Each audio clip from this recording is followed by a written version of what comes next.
We are all victims of the negative stories we tell ourselves. You know, that's that negative self-talk that we have. When no one's around, what are you saying to yourself? So if you say, well, I'll never go to college because no one from my family goes to college. You're right. If you're saying I can never go holler at that girl because I'm unattractive, I'm short, I'm this, I'm that, then you're exactly right. If you're saying I'll never make that team, I can never major in that, I can never graduate, then you're right. There are negative things that we rehearse in our mind over and over again that limits us. And today I'm going to give you 5 things that many student athletes or wannabe student athletes or current student athletes say to themselves, negative stories they say to themselves that sabotage anything they have going forward.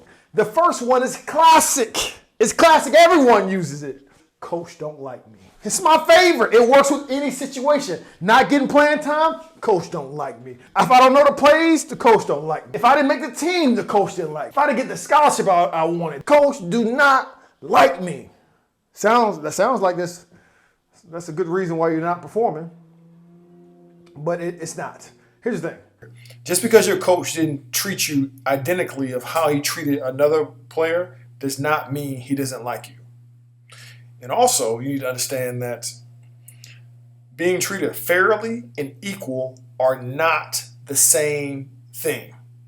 I laugh and joke about how I was raised and my siblings and whatnot. If my dad would have treated my younger sibling how he treated me, they would have been a runaway. And if I was treated like my younger sibling, I probably would have took over the house. It would have been bad. So part of great coaching is understanding that it takes different buttons to be pressed on different players in order for them to work most efficiently and get the most production out of them. But from your vantage point, you're looking at it like, well, he didn't treat me the same way if he treated this person. That means that person's a favorite and he doesn't like me. You couldn't be further from the truth. Again, fair doesn't necessarily mean equal. The coach may be saying some things to you because he knows that that's the best way to communicate with you. And that's not the best way of communicating with others. I'll tell you this as well. When I was in college, I felt like I was a whipping boy. In the sense of, if y'all don't know what a whipping boy is, when essentially you're dealing with royalty on one side, and if royalty gets in trouble, they have a whipping boy that gets their whippings for them. They get punished for the person that actually did it. I feel like I went through that in my JUCO days. That some of the star players would get in trouble, and coach would run me. He would yell at me in hopes that they would listen because they were too soft to deal with what I put up with. And they're star players as well. So if they get an attitude, then they won't be in good shape for the game. Whereas me, I'm just a red shirt. I don't play in the game. So he could yell at me, cuss me out, have me running, doing all these doggone drills. And if I caught an attitude, I can get kicked off the team or, I wasn't playing anyway.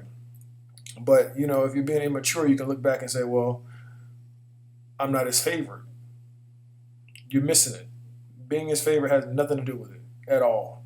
Nothing to do with it. But here's the thing. It's not your coach's job, whether at any level, whether it be high school, college, junior high, wherever, it's not your coach's job to like you. It's your coach's job to put out the best that he or she feels can win a basketball game, football game, tennis match, whatever. That's their job. Their job is to win games. Everything else is extra. Okay? So this whole idea that he doesn't or she doesn't like you, you are getting hung up on the wrong things. And I would love to say that it's like it's going to go away, right? Like once you get past this, and all your coaches in the future are going to like you. They're going to click their heels when you come in. They're going to open the door, and say, right this way. This is where you want to be. This is where we want you. We want you here with us. But that's not the case. It's not the case as it relates to coaches, and it's dang sure ain't the case as it relates to life. Okay? You're going to have supervisors. You're going to have supervisors that you work with that you don't feel like you. And you might not like them, right? But you might have teammates. Like the whole notion of I can only perform if everyone likes me is a narcissistic thing you need to get rid of. It is self-absorbed. It's immature. It's something you need to work. Listen, I can perform whether you put me on a team with people that like me or people that don't like me. And I think that's a good skill that you're able to exercise that muscle right now because everyone's not going to like you. And that's a good thing. It's no different than you going on the road playing and there's a visiting team. You playing on the road, right? You still got to get that dub. You still got to get that win, right? And everybody in that stadium and everybody in that gym doesn't like you. So what? I still have a job to do. So I need you to have that mentality like, listen, your coach doesn't have to like you, period. But while we're on that subject, let me also say this. You need to be mature with yourself, do a self-inventory and say, okay, if he doesn't like me, if she doesn't like me, what am I doing that is not likable? What am I doing? You have to ask yourself tough questions. If you're not mature enough to ask these tough questions, then you'll never get anywhere. But ask yourself the question, what am I doing? Right? Is the juice worth the squeeze? If all the work they put into me is my output that I give the team, whether it be a chance to win, maybe that be in academics, and they don't have to run behind me with a stick to beat me to go to class, and my GPA is where it needs to be. Am I a leader amongst my peers? Am I a good ambassador for the university or high school or wherever? When they see me, if someone sees me out in public, do I shine a positive light on the program, or am I more of a mirror to the program? Like, oh my goodness, look at this guy. And he's on the basketball team. Number 2, politics. It's another one I know you heard. Man, I can't shine because it's politics, man. They hating on me, man. It's politics. Dre Baldwin has said something that just resonates with me that I feel like just puts this right on a button for you, and that is this. When it's politics, it's normally negative. But when it's positive, it's normally networking. It's just flipped inside out. When you get a job, when you get on the team or whatever, and you know someone who made it easier for you or said, hey, come try out or whatnot, that's called networking. That's because I knew the right people to make sure this happens. So they allowed me to try out late, even though I missed the first one. They gave me this job opportunity, and nobody has any problems with that. Nobody complains and says, oh man, I got this job because of networking. I'm sad. No, because you get the end result that you wanted. Well, the same thing is for politics. It's just flipped inside out. So politics is normally just negative stuff. So people start making up in their mind of why they didn't reach their goal. And they say, well, let me do the math. Politics. And that's just not factual. It's not factual more times than not. It's not factual more times than not. Because I know it's not factual because coaches cannot feed their families based off of politics. They feed their families based off of results, wins and losses, positive relationships, okay? That's how they feed their family, right? Everything else is extra. Everything else is extra, okay? So I want you to get out your own way thinking that, if you use this excuse, then that means you don't have to do any work. Because let's be honest, all these excuses, all these negative self-talk that I'm giving out right now, that I'm highlighting right now, all it is really is it's a rhyme or reason for you not to do any work. And people love doing that. I would love to just not do work. So what can I pick that can help me not do work? That I can just be on the end of the bench and just start spewing venom and negativity about the program and everything else. Because that would be easier because I'm just bumping my gums in. I'm not actually doing the work. 3, another story that you may have heard is no one gets recruited here. No one comes to this podunk town. No one ever gets recruited here. We never win. That's why I can't go to college. That's why I don't want to have an opportunity. And to that, I'll say that's not factual either. That's just negative talk that you've been gassing yourself up into believing, brainwashing yourself into believing to be factual. That's not factual. And I know that's not factual because you have a fella by the name of Zion Williamson. He's at Spartanburg, South Carolina. No one's ever said Spartanburg before he got there. Now, if you said something about Oak Hill Academy, or where there's a slew of guys from Oak Hill Academy, they have tons of guys that made it to the NBA.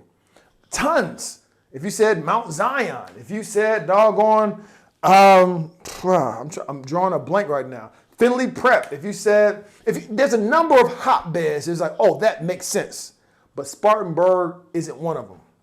It's a smaller town. There's a university in Spartanburg and no one in the comments without doing a Google search right now could tell me what university is in Spartanburg unless you live in Spartanburg. Okay? That just goes to show no one even knows where it is on the map. But for whatever reason, this fella did a phenomenal enough job, phenom, that people have heard of it now. So what I'm telling you is this. You're just not making a big enough splash. You're not making a big enough splash, whether it be at your school or in these AAU tournaments, these circuits, these summer league balls. So it's one, listen, and no one's going to waste a trip going down there if you're not doing anything as a team. And when I say, I make sure I said that right, as far as a team. Don't think that if you just average 40 and you're in Paducah, Kansas somewhere, that you think people are going to come rapping on your door. It may happen, but typically to make the biggest splash, it's team success that's going to help you do that. It's team success that's going to bring coaches there, right? So that's a lie that we tell ourselves. Listen, I went to my junior year in high school. I went to a school that was one of the biggest in the state of Utah. And my senior year in high school, there I went to one of the smallest. I think our graduation class was 17. Okay, but I was able to I was able to go to college. I started at junior college and go to a Division II school and get everything paid for. So there's opportunities out there, but when you start telling yourself nonsense, when you start telling yourself nonsense about it can't happen because I'm from a small town and we never get opportunities, then make one. Create one. Don't wait on anybody to do it for you. It's not your job. It's not your coach's job to promote you or anything like that. It's your job. It's your job to do that. And look at some of these videos that I put out that's going to help you in that process. But understand that you in a small town or you in a place that's not a hotbed is no excuse for not putting yourself out there and getting some opportunities. Number 4, coach has favorites. This is a classic one too, man. Coach has favorites. So a lot of people just stop playing because they feel like, well, coach has favorites. How do I say this? Okay. I'm going to allow you to have that one. Coach has favorites. Okay, so what type of player does he normally have favorites for? Like, what kind of attributes do they bring to the table as far as being favorites? What are those things? Do you know those things? Well, do those things. It's as simple as that. Do those things. If there's favorites, do those things. Listen, I can tell you what one of his favorites not is losing. So apparently, his favorites or her favorites has something to do with putting the players out there that they feel like is going to get them the best result as far as winning. If they don't feel that way with you, then why would they do that? They wouldn't do that. At the end of the day, a coach can hate your guts. I've seen this. Hate your guts. But you give that team the best chance to win, and you'll play. Period. At majority of the programs across the United States, I've seen some boneheads. I've seen some individuals that cause more work for their coaches than not. These are the players they had to go and get them out of jail. They had to go and beat them to go to class. They had to go and make sure they made it to practice. But guess what? The reason they went through all that is because the output that they were putting on the basketball court, they were putting them in a position to win more games. So now that juice is worth the squeeze, the work that they have to do to get through that. But if your output isn't like that, then it's not worth that. And it's nothing to you personally. That's nothing. Like, don't take this stuff personally. It's about wins and losses. That's what it boils down to a lot of times. Majority of times. Every time. So don't take it personal. Don't take it personal at all. You need to be able to do, again, self-assessment, inventory, and say, what attributes is his favorite? Are her favorite? Let me do that. Because if I position myself that I'm a player that's going to play the role that I need to play, not the role that my ego wants me to play, and help this team win, then you're going to be a favorite. But if you're on the end of the bench, pouting, crying, over there telling everybody that you should be playing and the coach don't know, then you're no one's favorite. You're no one's favorite. And that leads me to my last one. You're someone's favorite by doing that. You're probably your mom's favorite. You're probably your dad's favorite, the people around the way favorite, your childhood friend's favorite. My 5th one is My mom said I should be playing. My friends said I should be playing. Listen, man. I know you love your mom. Moms are great. Moms are awesome. Mom's gonna ride for you. They gonna make sure, listen, my boy should be playing out there. I know. Listen, I've been through all that. But you have to be careful when you have negative talks trying to echo what your mom, your dad, your uncle, whomever. Listen, it can be negative talk is what I'm saying. It can be negative talk and it can cloud your vision.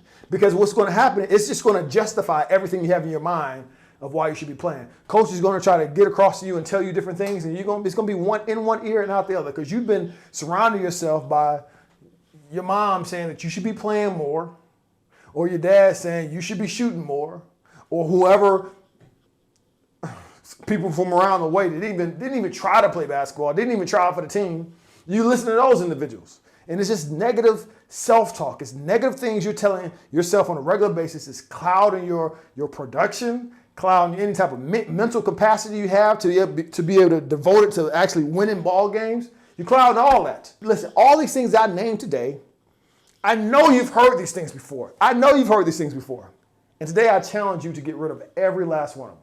Because every last one of them only serves one purpose, and that is it's an obstacle from you getting from where you're at to where you want to be.